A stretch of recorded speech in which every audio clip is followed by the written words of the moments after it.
please request Suresh Bhagavatula Garu to please come onto the stage and we'll kick off the first panel for today.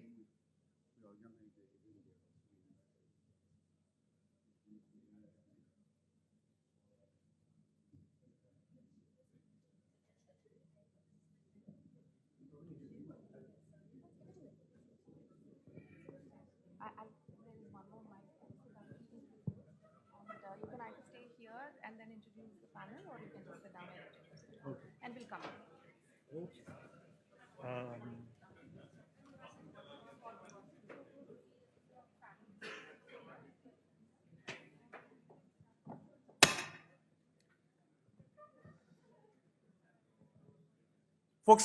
Folks, can you settle down? We could start with the panel.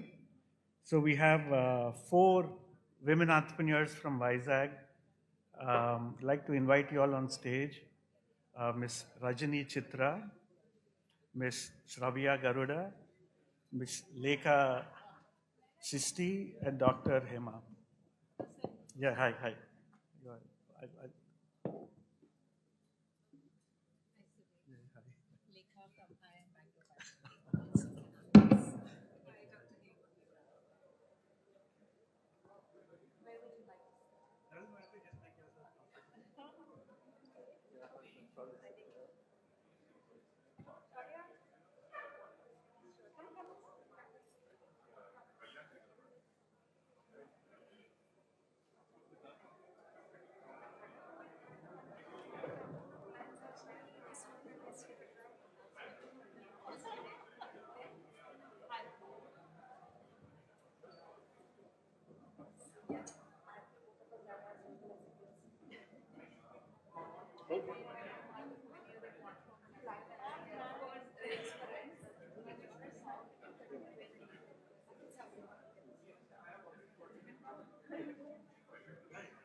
Right, folks, let's get starting.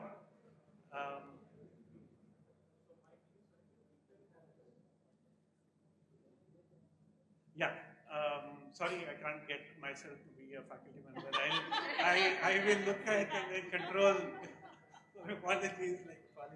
My name is Suresh. I'm from Vizag. Many years ago, I studied entrepreneurship because I tried running my own ventures, and I realized it's very, very hard.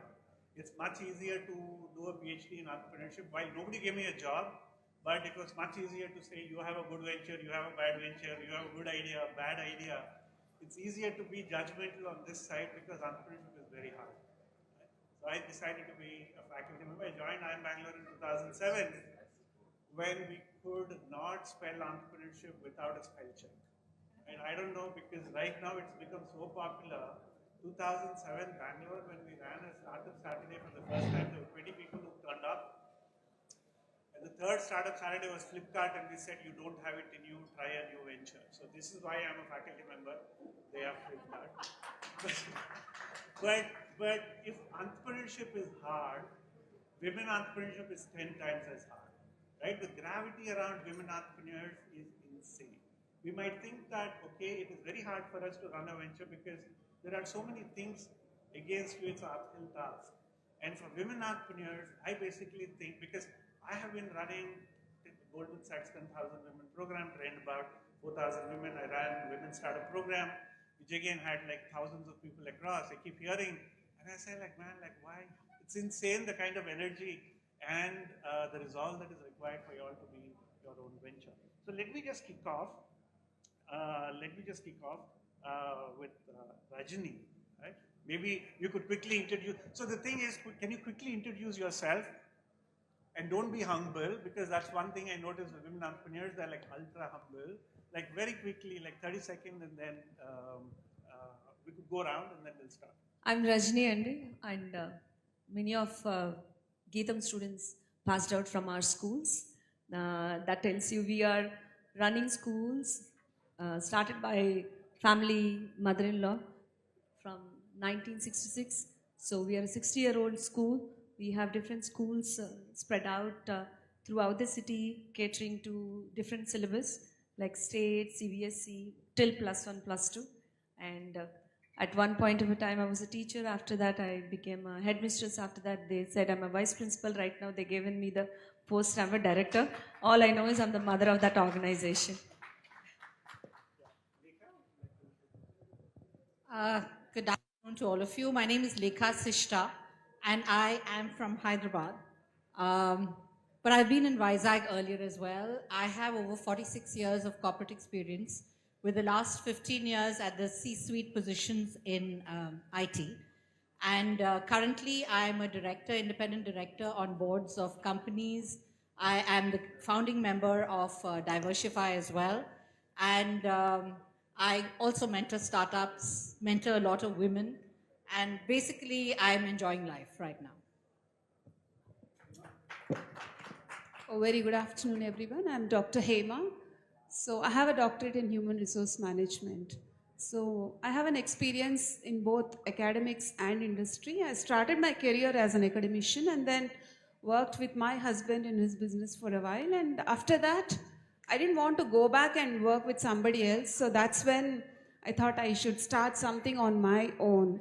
So I own a HR consultancy firm and we are into corporate training and the HRD audit and the relevant areas. And I'm also heading the HR and IR committee of Federation of AP Chamber of Commerce and Industry. I'm a member of Wikiflow and also a member and past chair of Women's Wing Vizag Chamber of Commerce and Industry. And I'm a golfer as well.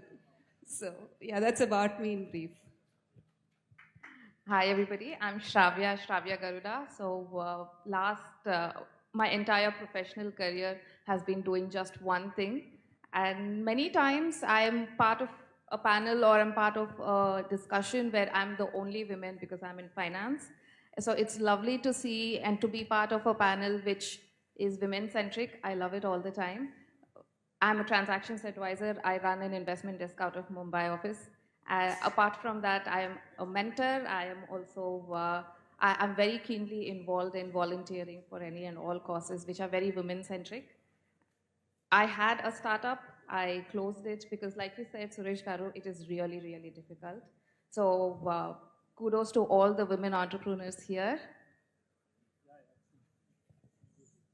Yeah, Rajni, I actually know Pollocks School right from, it's actually a garage startup.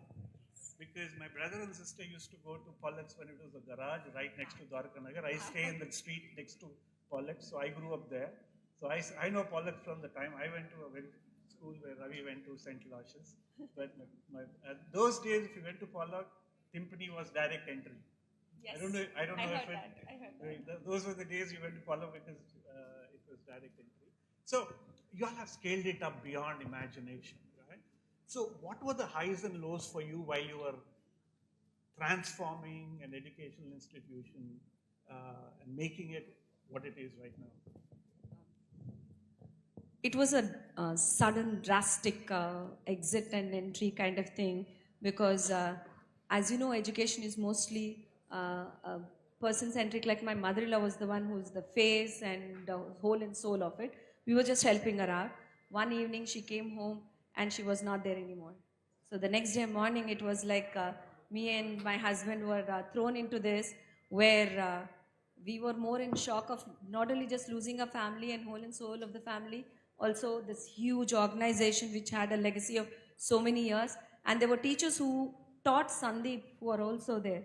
So when you walk into the school next day, they don't know whether they have to stand up for us, wish. This was the smallest dilemma that, you know, are they going to listen to us? We are going to listen. So the next day we get a number of proposals from different schools saying that, would you like to sell it to us? Would you like to give it out to us? Because my husband was into software and I was also working in software.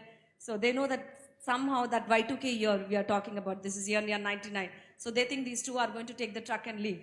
That's for sure. So we had these on the table. But there was this emotional connect for my husband and me when it came to school. He said, come on, let's give it ourselves to it. And they know that women play a major role when it comes to education. So I was the front face of it and he was supporting me from back. And the challenges and highs and lows was first this transition to gain that kind of respect which many family run business younger generation would face. The minute when they come, there are people who are there longer than your own age working there to get their, earn their respect and prove yourself. Similar, these things. At the same time, trying to bring new things because I was young and I was bubbling with a lot of energy, and I come from Vijayawada, and we have this kind of thing like, always on fire thing. And almost every PTM meeting used to be a huge roar of discussion where I put in strongly the points, and they will be like, Chinnapillavi neekem telusamma. That was the line it started out with. From that to keep on doing the work that you do, understanding Vizag's soul and understanding Vizag is a city of employees. This is not just about, they are sending their hard-earned money, spending that money on education, and for you to understand both parent, student need and bring about all the new changes was one challenge. Second thing is, we educators, we are frogs in wells. We stay in our own compound, and we have that, get that ego boost by them standing and all that, and we think we know it. To break that and get out and see what are innovations happening when it comes to education and bring that here, and also educate your parents because they are not ready for it. As you know that even now what you face is a similar situation there, that rat race for NEET and IIT. From that, these are the challenges that we faced. Other than that, yes, being a woman, when first thing it starts with your dressing, because all the teachers only will wear sarees. If you wear anything other than a saree, that's another, looked upon.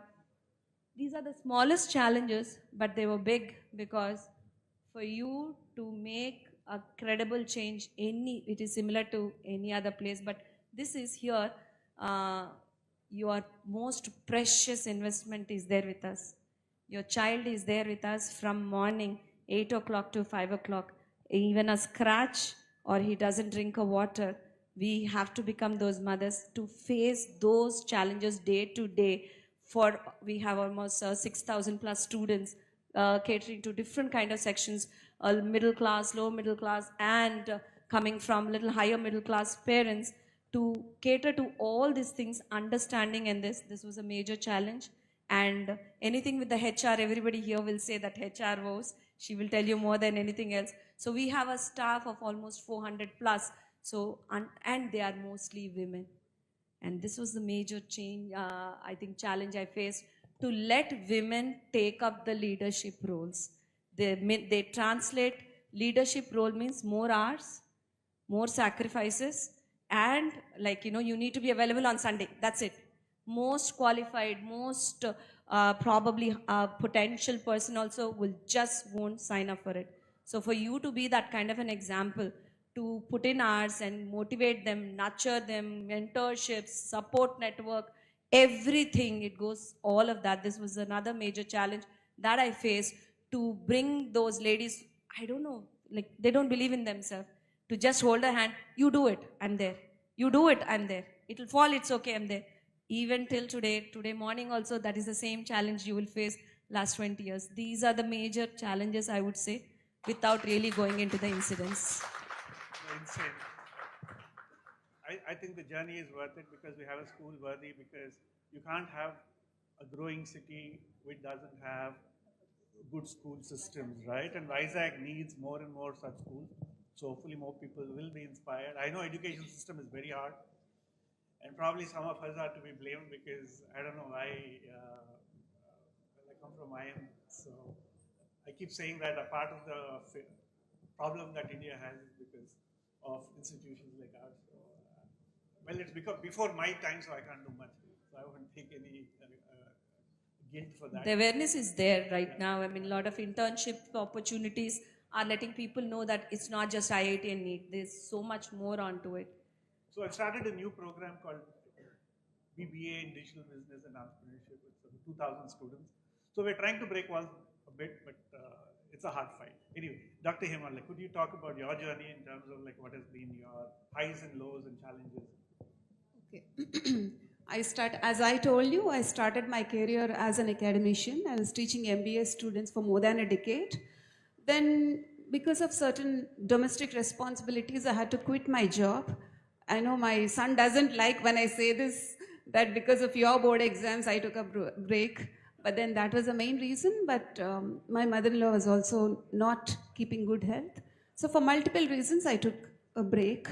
So, in that break, I started going to my husband's office for a short time every day. That's when I understood whatever I was teaching was so different in the industry. So I gained certain experience working with my husband. But then at that point, I felt that I should do something on my own about which I'm passionate about. So that has given me an idea of starting an HR consultancy because teaching and training has always been my passion because that is the only skill I have. So I used to get a lot of freelance opportunities. So at that point, I thought that I should do something on my own. So once I decided that, I did another PG diploma from XLRI because I did my MBA from Andhra University, but I wanted to upgrade myself. So that's when I did a course from XLRI. I did a train the trainer from IIM so that I'm fully ready to whatever I wanted to do. So my entrepreneurial journey started about 4.5 years back. So I'm relatively new in the field of business. And coming to the challenges, Vizag is still not, I can't say that it's very good with opportunities. I keep hearing this from the clients saying that, oh, we didn't know that we have some good, training consultants in Vizag. We always would get them from Hyderabad or Bombay. So that's a huge challenge to, be visible in the industry. But I also take it as an opportunity because, as you all know, it's an opportunity by itself. So that's about my business side. But coming to the other challenges which I face otherwise also because I'm a part of many professional bodies. So women are not being accepted very actively. As you all know, because of the Companies Act, it is mandatory to have one women director in every board. So because of that, I was on the board of a few professional bodies, sitting with a bunch of guys, attending the meetings. And as you all know, after the meeting, they all would like to catch you for a lunch or a dinner. Then comes the hesitation. Then they would not know whether to ask me to join for dinner or lunch, and many a times they're shy to ask, and they end up just leaving quietly, not offering me to join for lunch or dinner. That I used to feel very, very awkward and left out. Then subsequently, I started telling them that yes, I would like to join for the lunch with you guys. So that's how it started. Now the things have changed. So another major observation not related to profession or these organizations, I play golf. So I started it about say 6-7 years ago. So I used to be the only women player in the morning, playing along with say 70-80 men on the course. But now if you see the East Point golf course, there are about at least 20-25 women which you always see on the course. So these are the major changes which are very, very heartwarming. The kind of, whether it is an event or whether it's a sport, wherever we go, we see women more and more coming forward and exploring the, domains which they were not seen earlier. So that's about my experience, about my profession and otherwise also. Thank you. Lekha, I could quickly ask you, while you could talk about what your journey is, taking on what Dr. Hema said in terms of there is a huge difference between tier 1 and tier 2. Like, I'm from Vizag. When we got married, my wife's from Bombay, and we were living in Vizag. And she just couldn't believe, why are you guys the way you are? She picked up fights with people. She was making people stand in a queue. I said, why are you doing all of this? She's saying the quality has to be higher. Right? She was a Bombayite, and there was a confidence that came with her because of the fact that she grew up there. And I was like so meek because I grew up here, and for me, a lot of things didn't come automatically. So when you mentor women, like, how do you see a difference between people, entire metros, and So let me go a little back in history. I was one of two in my class at IIM Bangalore. Okay, and I'm talking of about 45 years ago. So the journey was from there. I was the only one in NTPC that I joined from my batch. Delhi University, again, I was one of the few people. So, you know, you've always had this journey of being woman in a man's world. And I think it's fair to say that that journey has not been easy. It's made it a lot easier today than it was earlier. I still belong to the time when my first job in NTPC meant that there were no washrooms for women. So, you know, and when I had to go, I had to run to the kiln where the effluent would be taken by the class 4 employees, and that was the only place that you needed to go to the washroom. So things have changed a great deal.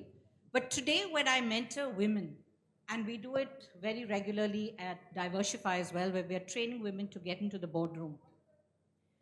And I see women who are entrepreneurs. The basic problem that they have, and I think we have to acknowledge this, is the fact that we have a strong gender bias against women when it comes to, especially, and I'm going to state this in this room full of men.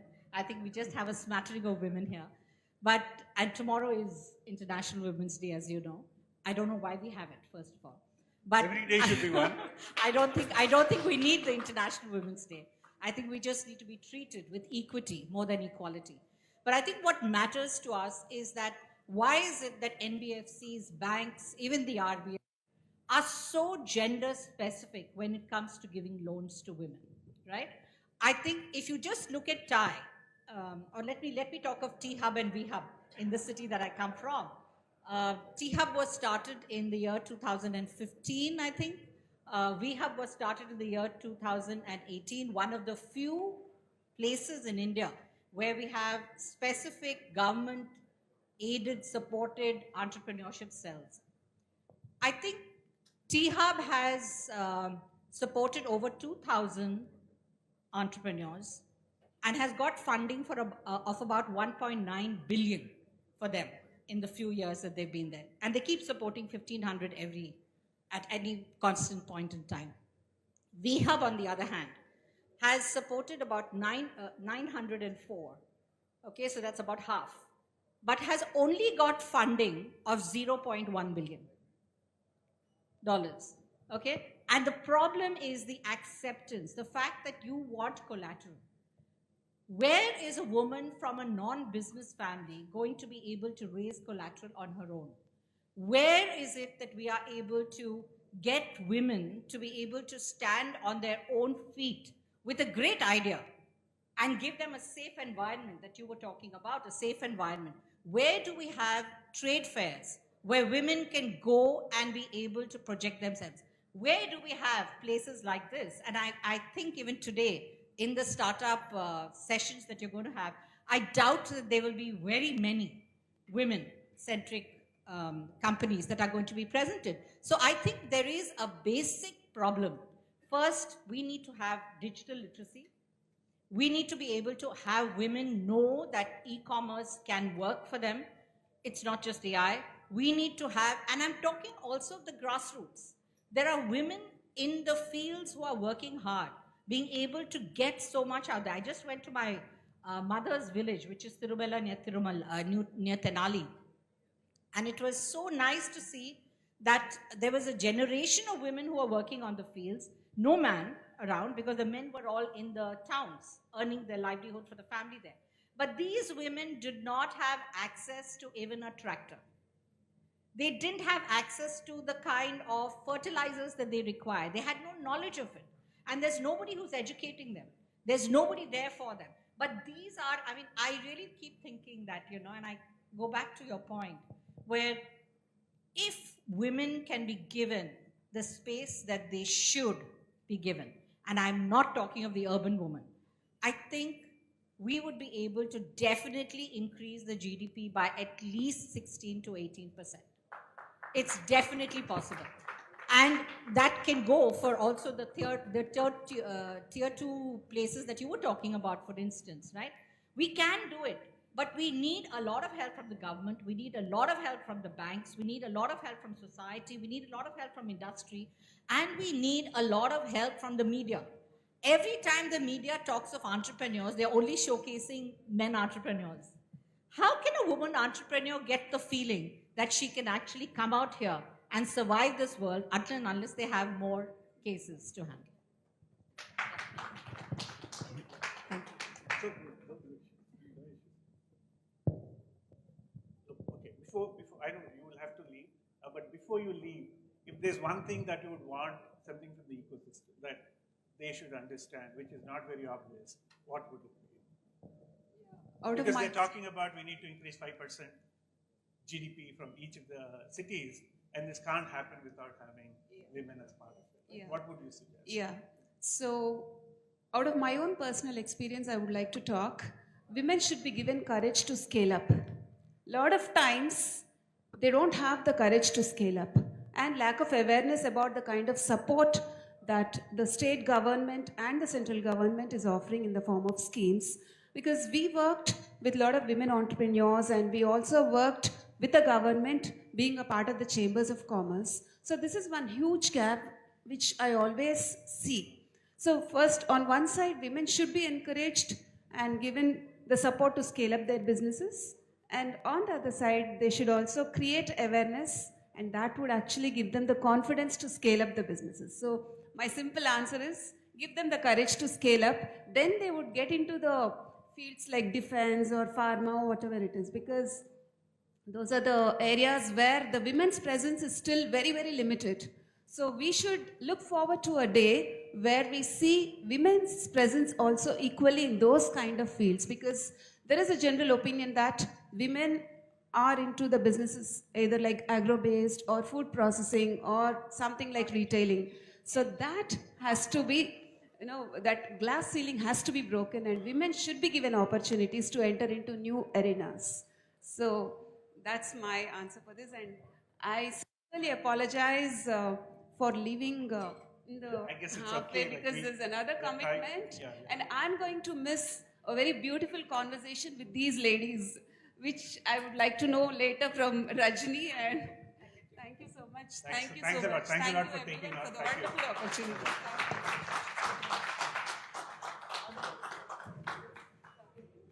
Shravya, maybe we could move on so that we don't have an empty seat. Right? So Shravya, you are in a space which is very like you're saying that in cooling, right? So there's a very non-standard, as Dr. Hema was saying, like how does it even play out, and what do you think should be done there, or what are the challenges?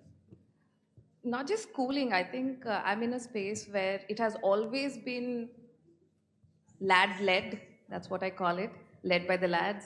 And most of the times when we are doing a transaction, I think 95% of the time, I tend to be the only woman. And it has been since I was a foot soldier. So it has been that way. The problem or the challenge I face is, how do I navigate this system where right now I'm looking and I have recruited people into my team, and I'm very conscious that I want to get that balance, but I also struggle with the fact that I also want the same level of talent and competency across the team.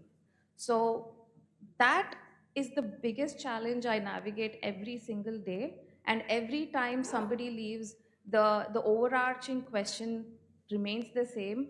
I need to have diversity. I want to have diversity. How do I achieve that diversity? Because like how Lekha ma'am was saying, it is a more, I think it is a ground level issue. It is a ground level challenge to get everybody up to that level, everybody up to that standard, that gender doesn't matter anymore. So, and genuinely, when we are running businesses or when we are running teams, we want people who are at the same talent level. We want people who are the same capability. It does not have to be defined by their gender at all. So, to be able to achieve that, I think it is a very, very challenging task as parents, as educationists, as entrepreneurs. I think we now acknowledge it very well, but at the same time, finding solutions to it, it is a very challenging issue. It goes beyond education. It goes to the parenting level. It goes to every part of bias that exists in the system. So and we can call it so many different names, right? We can call it patriarchy, we can call it misogynism, we can call it so many different ways, but it is the same. How do we get to a point where gender doesn't matter? So I fully agree with Lekha when you say, we don't really need a women's international Women's Day. Let us finish. Yeah. So because in fact, what are we trying to achieve from that one singular day? So let's really not have anything like that unless we are going to have just on the same day International Men's Day as well. So it's just going to be men's and women. Oh, I'm all for it. Please celebrate us. We need a day. We don't mind. I'm one who is against it. Whatever the reason to celebrate. So, but yes, so the challenges were very real, and the challenges again when I did my startup, it was on paper, it made a lot of money. I broke even in 3 months, and it was a textile-based startup. So it was quite easy for me to kind of get into it. But the challenges I faced from my family, where again my father would say, you have a cushy job and you can get back to it and you can do very well with it. Why do you want to do this? Why? Because the children are just with your mom. Who is going to parent them? And then I ended up just getting away from it because that guilt was so strong. That guilt and that entire the expectations that we create around women and the responsibilities that they have to take up, and all of this invisible load that is there every single day. So to be able to achieve that, to overcome that, again, we need men as allies, right? We keep talking about women empowerment, but we need men as allies, and that needs to be a very, very strong theme right from day one. So this is something that TiEcon Vizag and the network that you all are just about created should be doing, is that maybe take special effort to include that 50% of what comes in from women-led ventures. So coming back to the questions, right? So what you alluded to is cost of failure much higher for women entrepreneurs in terms of what you need to bear, right? Absolutely. I think, but we can't just quantify it just numerically, right? It's cost of failure, just also psychologically. So for me, it was quite a setback to think that because I need to be here, and because not just society expects me to be there for my children, but I expect to be there for my children, I need to just take a step back. And then the next 5 years, I have to say, the next 5 years where I took a break and I was at home with them, parenting them, almost solo parenting them because my husband was traveling, they have been the best days of my life, very truly. But at the same time, I do regret that it was not a wholehearted choice. It was also a choice which was defined by expectations around me. So something like, so I used to run the women entrepreneurship program, women startup program. And as a part of the program, we would give out large awards at the end. We said we'll give 10 awards. And then there was this lady who came up to me and said, look, you have no idea the cost of failure that we're going to carry, because I have been trying to do this venture. My husband has been against it. My parents have been against it. And I'm trying to do all of this. Now you have given them ammunition to say that I am no good. Absolutely. That ammunition bit is very critical, because I was working throughout. Right after graduation, I started working, and I had saved up quite a chunky sum. And everybody who knows South Indian women, we invest either in gold or real estate, right? So I was very sorted. So I had that kind of support and backing to be able to fail, because then I was able to tell them right to their face, I'm not taking your money. I am spending my own money. So once that financial situation got out of the equation, then came the biases, then came the responsibilities, then came the expectations. Because if that was also the case, it would have been impossible for me. It would have been impossible, and we are talking about, a person, upper middle class person, who has access to funds, who has access to, financial comfort around her. But at the Shravya, same time, that's also one of the reasons we are not scaling up. Because most of the time your businesses, women made, they are only relying on their savings or their own funding. That is also one of the reasons they are not scaling from MSME to SMEs, because. And I think this goes right to Lekha's point also about, access to finance, the collaterals that is required. So the first time I went to a bank because I thought, why not? I keep mentoring people and I should do it. And the Bank of Baroda guys, they said they want 235% collateral. Why would I give you that? Because if I'm taking a 50, yeah. And then I wanted to do a thought experiment that instead of me, if it was my dad who went there and asked for that same loan, what would have been the term sheet like? Would it have been the same 235% collateral? I bet my bottom dollar it would not have been. So just to give you statistics, across the world, this is for all of y'all who are trying to create ventures in India, in Tier 2 cities. 2% of global venture capital goes to women-led ventures. Yes. 2%, right? It goes up to 13% if there's a man as a co-founder. 13% if there's a man or a co-founder, right? So the cost of capital, they're playing in a different planet with a different set of gravity, right? So the ability to scale is not just cognitive because there's so many barriers. Not the fact of the failure is very high. The fact is that there are no resources for women, exactly, right? Equity-based ventures there's no collateral. If the venture goes up, everybody loses money. But men have so much more to play around with. And they go around with a stripe saying that 2 of my ventures failed, 3 of my ventures failed. I don't think the same kind of freedom has been given to women as yet to say that, oh, I failed 4 startups, right? While I see that as a stripe these days across, I don't see the same for women, right? So do you want anything to add there? Yeah, going back to the point that you raised about, IWD, and it's quite a shame that we have celebrations for International Women's Day and it's only addressing women. We don't address the men around. And like she had stated very correctly, you can have emancipation, you can't have them without the men, right? I mean, you need the man to be able to support the woman through the unpaid care at home that she spends and the guilt that she has of coming out to work. Unless he shares that burden, you cannot have the woman come out to work with a clear heart and a complete feeling of, okay, there's no risk, there's no guilt, I'm going to go out there and fight the world. Give us a level playing field and we will beat you all. Now you're scaring. Now you're scaring. Like you should have used. Can I add a point? A little bit more politically subdued. Can I add a point to it? So I come to very simpler way of how this actually Women's Day work, because I run schools and college +1, +2. We have all throughout the schools. Today, tomorrow is a holiday. Throughout the schools, there are some events happening and there are discussions happening. Maybe because of this day, they are sitting down and they are understanding whatever we are talking here. There's much more meaningful, understandable mindset changes happening at school level because of these days. I'm all for it.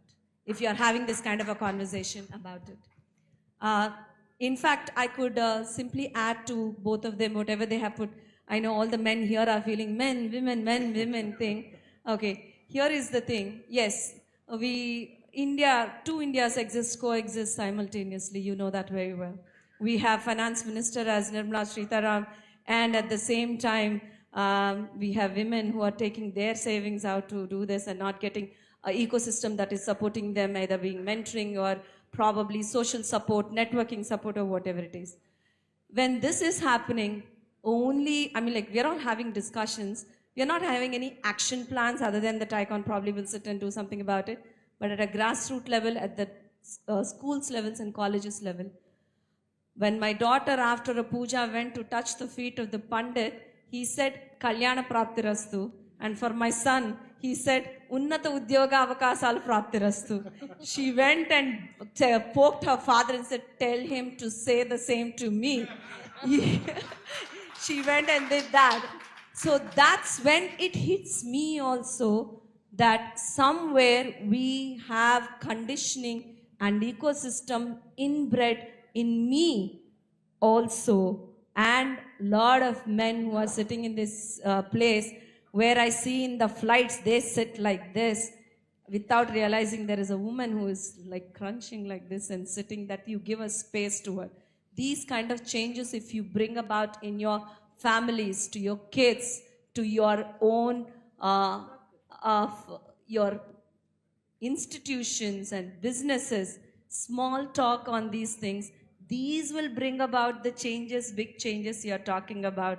But without that, this is just going to be a nice conversation.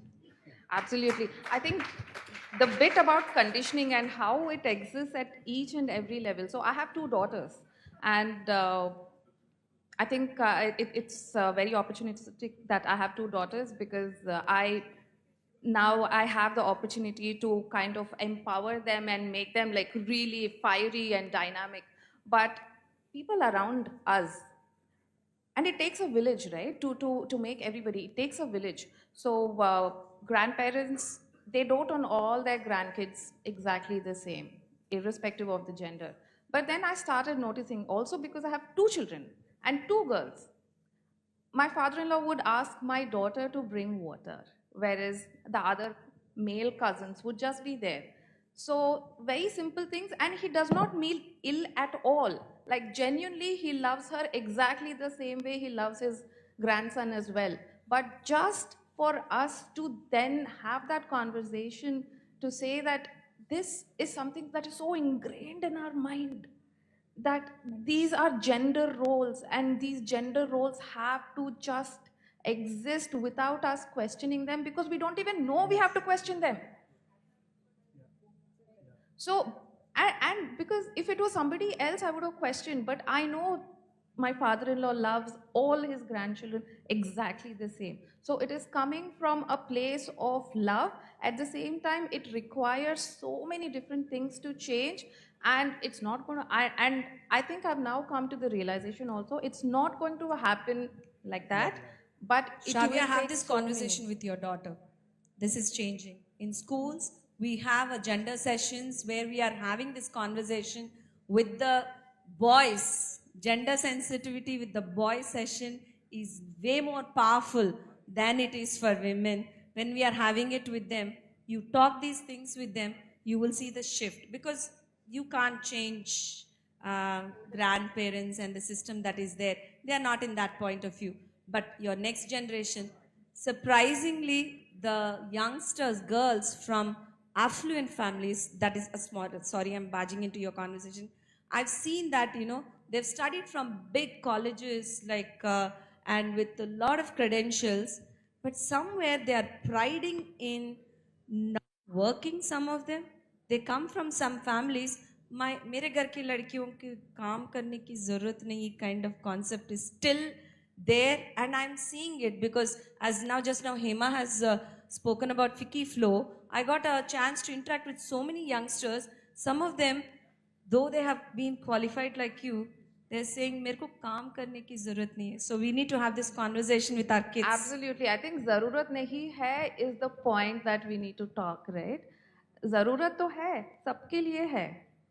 Irrespective of what is the end result that you're achieving. If it is just money, I'm shocked, but it's still there. If it's just money, yeah, but it can be so many other things as well. So, regarding this biases, I am at an age where I look at youngsters saying that world is going to be a disaster. Look at, these are the guys who are going to inherit it, right? At some point of time in age, you will realize that, man, the world is going to go to hell. But that's what they said even in Pompeii. If you go look at the graffiti, they said, youngsters are so decadent, there's no future for the world. But this is one thing which seems to be coming out very clearly, that the Gen Zs are very different, right? In terms of the way they think, in terms of the biases, it is going away. Maybe because of the kind of things that y'all are doing, but maybe because the women are, the young girls are conversing better. But I see all these Gen Zs being completely different from my age group. I think, and Suresh Garu, I'll add to just one point there. That perhaps is not just very gender specific as well. And very recently, I think there was the study that came through which said for the previous many generations, the next generation was more advanced, more cognitively advanced than the previous generation. But this generation is different also because probably of the inherent challenges where they have their screens, then they have these doom scrolling tendencies, etc., etc. So the challenges, again, I think they are not limited to just here, but so many more challenges for Gen Z. And genuinely, I think any way and any which way we can empower and kind of backtrack this is Shravya, I going to see be. in the schools right now. So I'm talking from my day-to-day experience of last 25 years about Gen Zs and New World. Um, I saw two different sections here also. My schools that are there in borderline middle class kids have so much of fire in them that absolutely contradict my schools which are there in the areas where there is an affluent there. The lifestyle these lower middle class kids are having is similar to that of what we had at that time, where we didn't have the cell phones and all that, and they are so charged, and these, as you said, has lesser cognitive. These two I'm watching simultaneously. In fact, one day I had to tell my son, if you don't have that hunger and fire, I'm sure with the glass iron ceilings that are being broken up by AI and all, you will go and work for them. And I'm One interruption. Yeah, Sorry. just finishing. Okay. No. I'm not. Just interruption. You Oh, can continue. yeah, go ahead. On tremendous public demand, we want a Q&A for this. Yes, definitely. Oh, very good. Very good. Very good. Yeah, just a second. I just wanted to ask one question before I open it up for the audience. I really would like to. Thanks a lot, which means that we get 5-10 minutes extra. So we have been talking more about men and women, right? And most of us, we seem to be doing that. But how do you build sisterhood? Because men are a brotherhood, I don't even have to talk. Yeah, Right? absolutely. I don't even have to ask. Yes. So how do you build sisterhood in a place like Vizag? So, which is why I think the mentoring works a great deal, especially women mentoring other women makes a huge difference. We'd love a lot of men to mentor women as well, because we do need them as allies. We definitely do need to see generations changing. We definitely do need to also understand how, education, like we were talking of literacy, training that you all do. It's so important to be able to break the biases. I believe that it's possible, it's happening, and it will happen. And Vizag is anyway a very cosmopolitan place, especially with the naval base so close by. So I can see that has tremendous opportunity. Absolutely. And I think we are seeing a new Vizag coming together, as witnessed by the very many events that have been happening, etc. And also, not just that, the minute you have a workforce which is expanding, the minute you have different people coming in, there are going to be so many newer things that are happening. So I was part of our hub, and when Ravi was there, we did a one-on-one mentoring session, and we selected startups, and I think across innovation hubs, ours probably was the only one which had that kind of a mentoring system, and I was part of it. We did one-on-one sessions for about 12 startups, 3 of them women-led. So it happens slowly, and it will take a long time, but it will. So I just would like to say, don't say it in past, we do. Yeah, so And we we are doing yeah. That Ravi helped once, Ravi should continue helping. Right? So open up. Yeah, questions. Somebody had questions. So Rajni and then- I'll go first. Yeah, please. Yeah. Thank you. I No, know. no, no, no, We no. all are. So on a lighter note, Yes. once again, they're waiting for me to, they're waiting to beat me up. So first question on a lighter note once again to all the ladies, because tomorrow is Women's Day and I don't want a big hue and cry about it. So Women's Day hasn't even come, the bashing has started on men. On the days. Okay, but that's why I said lighter note. Okay, but nevertheless, we understand your pain points. We do agree, and that you have these pain points in business. But I am sure a lot of women are bold enough, especially the ones that are on the dais. They have emerged, especially I know Rajni, because I know I work with her closely. She has emerged out of her the shell, and she's proven to be a good entrepreneur. Point number one. Number two, the question here is, you're talking about availability of funds and reach of funds. I'm not sure if you are not aware or it's something that is not in know of you.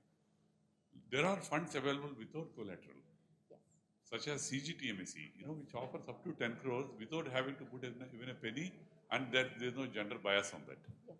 Are you aware of that? Yes. Okay.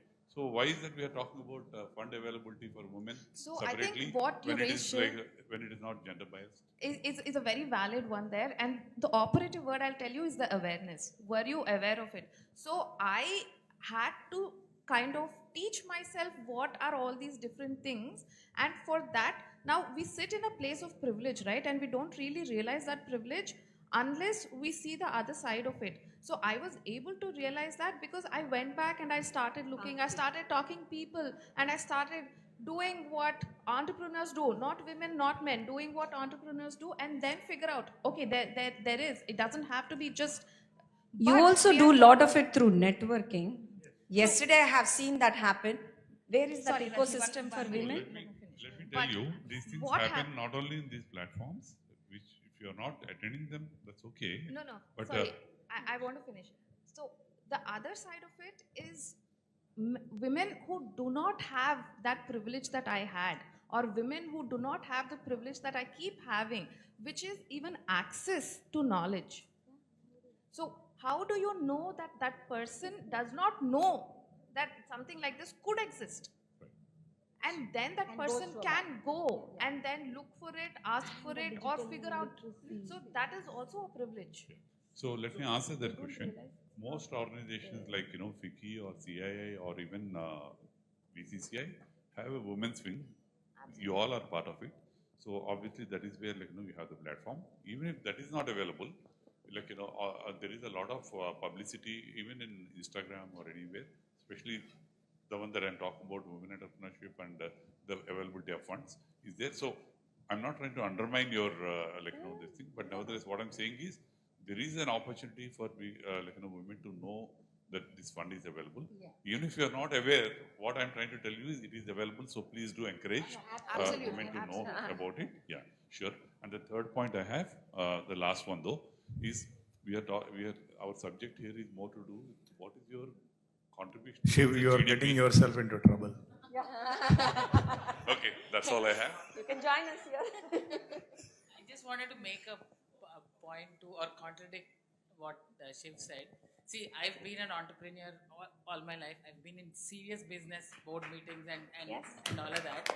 And people like me, women like I've never faced glass ceiling, or at least I feel I haven't. But people like me find places that are made for women, right? Like the Spickies, and I would never go and socialize. I'd never become a member there because they don't talk serious business. A lot of them are people, women with privilege who have a lot of money, who don't need to work. They have a social place to. I'm sorry for my bias. No, absolutely. And seriously, we are both picky members I want here. to be mingling with the men, and I want to be, people who saw me as Absolutely. So you can't. These are doorways, socialize Sandy. women. How you make it is up to you. I'm sure there are a section who does that, but I also have seen women who have used the same doorways that you are talking about and reached to the point. Yeah. So both are there. Yeah, and most of my adult life I've been in the US, and there is a bias. I used to, I'll not take long. In the early 90s, when I was working, I used to work for this, in Pittsburgh, filled with men who are 6'4". I was 24, 25. And I was a vegetarian. They were all meat and potato people. I had to do something to fit in, and that's when I started drinking. That's the only way I was in sales and marketing. I couldn't make myself eat a steak, so I said, okay, let me start drinking. So there is a tip from Madhvi there. No, the other thing is these were the days when women wore pantyhose and those short skirts, and I would be in those. Madhvi, it was winter. 1 minute. I just want to add, because this point is very, very interesting also, right? About other ladies organizations, etc., and how they can be either restrictive or they will be opportunity providers as well. And true, there are all of these places which come for women who are with privilege, but also they provide women who come from a privileged position to start giving back as well. So there are going to be events which are going to be about your chit chats, etc. But there are also going to be so many opportunities that I ended up having access to simply because I was part of them. And then also it opened doors for me to talk to so many other people, so many other women who are not just entrepreneurs but professionals and in different areas. So I think, yeah, there's so much of Guys, one last question. I think we should One last question in the interest of. Okay, the men in the front first. It's a very short. It's an observation I wanted to share more than a question. I remember being at an event which was primarily a women networking event. I mean, it was probably like about 80, 85 women in that whole meet. I was one of the 4 men at that meet. Trust me, I was shit scared. I mean, I was shit scared to be in the minority, and that is actually the reality for women every single day in so many fields of work. It's not even funny, right? I think the kind of things we take for granted, right? Presuming that they should be able to, right? It's serious kid. I'm not kidding. When I was part of the 4, not the 85, right? It wasn't fun, right? And then there are all the other things that you guys were discussing. Like, kudos to you, right? I seriously would actually kind of do Thank it. you. One last question to the lady. Hello, my name is Usha Ramani. I actually am an entrepreneur and also a community leader. So let me give you a little context. I lead 2 communities for Google from here, from Visakhapatnam. Google developer groups, and the other one is women tech makers. Tomorrow I'm trying to host one. Ravi Garu has really enabled, giving us some space actually to conduct. And our events are like here every year, 500,000. Last year we did 2,000 members. And all with that little gap that we had, which Google provided. It was content and maybe some support for the speakers. So again, alongside being an entrepreneur, I had to do all the running out and all of this to get the ecosystem in place. And it really, this is something I'm sharing because I want you to know that something is happening back here actually. We are trying, and our ecosystem right now, as I talk, is like 5,000 plus members strong, and it comprises mostly of students because, as you know, the markets are still opening up, the job market not much and all of that. So right now, but we have a good representation of women. And adding to what you said, the company that I am part of, I'm a founder of an edtech company, education. I've been a professor myself previously, and my company is based out of Vijayanagaram. I want to emphasize this because, in a way, being from that small town opened a lot of doors for me. You were talking about Goldman Sachs 10,000 Women. I was part of that program initially when ISB was conducting back in 2010. I recently got to go and speak as a speaker in Grace Hopper Celebration India, one of the Asia's largest women in tech conference. I am thinking of starting the chapter right now, next year actually in collaboration with them. You have a question, right? No, I'm sharing about the ecosystem actually. This is what it is happening. So it's not so bad. But again, I'm so thrilled to see these conversations happening. I can relate to each and everything that you say as if it's speaking to me. And I'm so happy for this. Thank you so much. Thank you, gentlemen. We close the. Yeah, we have one more panel. So. Yes. Right, so there was a comment saying that women entrepreneurship contributing to Bharat's evolving GDP. Women hold half the sky, and we should see the same as far as ventures go. as we heard, the gravity is not the same. The way in which things go out is not the same. It is the onus on both of us, in order to create a much more leveling field so that we have greater representation of women in India's GDP. The potential is there. It will be really sad if we let this opportunity go, because we cannot become a developed nation without having women on. And wishing you lots of luck. And Thank you. Thanks a lot for having me here. We Thank have you very another much. women's Hope panel the at 2 conversation o'clock. changes from mentorship and all to market redesigning. If you design it for the women, there will be more changes. Thank you so much. We Thank have you guys. another Thank you for the women's question, Shiv. We have another women's panel at 2 o'clock, moderated by none other than the TGS Global, TiE Global head. So, right after lunch, so please stay back. Keep your thoughts while having lunch. We can continue the hour. TiE Global.